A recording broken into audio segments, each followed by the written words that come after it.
Hi, everybody. Meteorologist Joe Cioffi here. Weather in 5 days in 5 minutes. Brought to you by Omni True Value Hardware, your go-to place to make sure that your home can stand up to any adverse weather this time of year or during the winter. 1226 North Wellwood Avenue in West Babylon, New York, right on southwest Suffolk County, serving the entire tri-state area with everything you need. We're ready. They're getting ready, and they are Long Island's largest rock salt source for when you got to do that snow and ice cleanup, which may come sooner than you think. 631-756-1125. Best prices, as we said. OmniTrueValue.com is the website. Nicole is, well, it's pretty obvious where it is on the satellite for sure this afternoon. Now moving along the west coast of Florida, at least the center is. We're starting to see the cloud shield expand north and northwestward. Starts to spread out, starts to eventually take on a signature of a non-tropical system as it moves northwest and north, and then it's going to turn northeast and move up right along the Appalachian Mountains, taking a track to the west of us. And that is at least good news from the standpoint that we will stay out of the super heavy rain, but I still think we have a pretty good shot of getting an inch to maybe as much as 2 inches of rain out of this, particularly if we start to see a little bit of convection developing. That is going to be instrumental in how much rainfall we get. The radar, you obviously can see that the center is right on the coast, or part of it is actually just offshore. Bands of rain have moved up into South Carolina, also into southern Georgia, starting to make their way northward toward Atlanta and eventually further north than that. And also seeing some echoes showing up on the South Carolina-North Carolina border. So this is going to be really front and center as far as where our weather is going to go over the next 36 hours or so. The latest advisory from the Hurricane Center is at 28.6 north, 82.6 west, which is right on the coast, just north of Tampa. It is moving northwest at 15, going to keep its tropical characteristics according to the Hurricane Center until it gets beyond central Georgia, and then as it runs up the Appalachian Mountains, it will become a post-tropical system as it continues on its way to the northeast. Now, the Weather Prediction Center, in terms of the rainfall that we can expect out of this, you'll notice that the rain amounts cut off near the coast, under about a half an inch or so for Long Island, southeastern Massachusetts, and then continuing southward into eastern Virginia, eastern North Carolina. Heavier rains in the purple, where we're talking about an inch and a half to some 3-inch plus amounts, and those highest amounts are being indicated for the mountains of western North Carolina into northeast Georgia. Also further north into western Virginia, so basically north and west of I-81. And as we move into Pennsylvania, the western edge of the heavy rain also showing up, the heaviest rain, I should say, west of I-81 and in western PA, western New York, and up in north central New York State. The Storm Prediction Center is active here. We've actually got a working tornado watch this afternoon in parts of southeast Georgia and northeast Florida. Slight risk up into North Carolina. And also, we don't want to leave out the marginal risk that is up for Wisconsin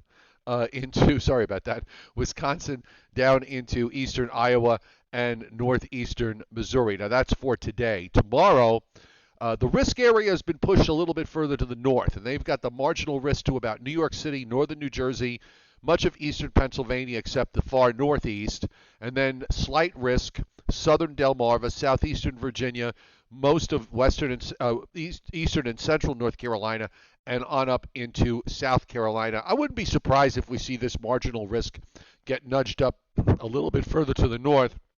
And that comes, by the way, with a 5% tornado risk in parts of Virginia, North Carolina, and South Carolina, and a 2% risk of tornadoes extending up in that marginal risk zone. That is the way of SPC basically respecting the fact that the original origin of the system is tropical. And even when tropical systems become post-tropical, they still have that somewhat of a tropical character to them as far as the convective nature is concerned. Now, here's what we can expect going into the rest of the day here, obviously, is fine. We're going to start to cloud up tonight.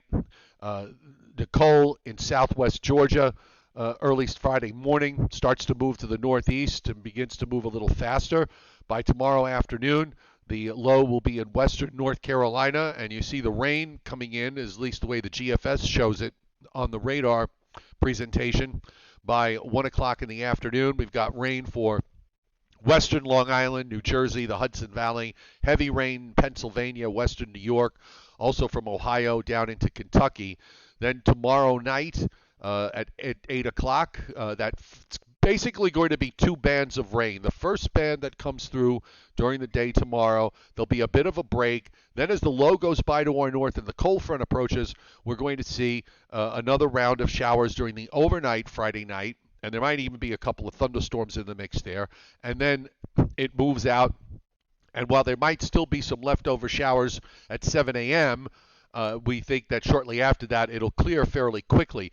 Now, one thing we just want to point out, at least for south-facing shorelines and east-facing shorelines, is that the wind from the south is going to pick up to 20 to 30 miles an hour with gusts past gale force and maybe some gusts up in the 40 or even near 50 mile an hour range Friday night into early Saturday morning. So coastal New Jersey, Long Island, south coastal Connecticut, southeastern Massachusetts, that's probably where the greatest risk is for that. Then once this goes by, colder air starts to come in, not so much on Saturday. It will have to wait for the upper trough to swing on through. That could actually produce a couple of showers Saturday night as it goes by, and then that colder air will be in for Sunday and for Monday. I think both days temperatures are going to be probably struggling to get out of the 40s, along with a gusty northwest wind, making it feel colder than that.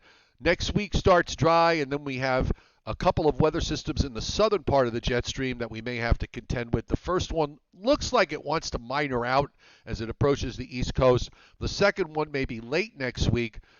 Looks a little more formidable, and that actually may have enough cold air that parts of the northeast, the interior northeast, could see their first accumulating snows. I don't have a real problem with what the GFS is showing.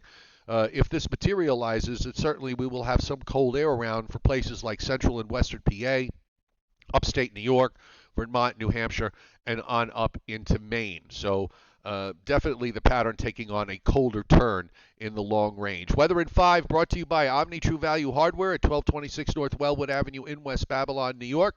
631-756-1125 is your phone number, and the website omnitruevalue.com. The Joe and Joe Weather Show tonight, we will go through everything regarding what to expect from Nicole and what to expect in the medium and long range as we head through the weekend and into next week. So we'll see you then. That's at 7:35 p.m.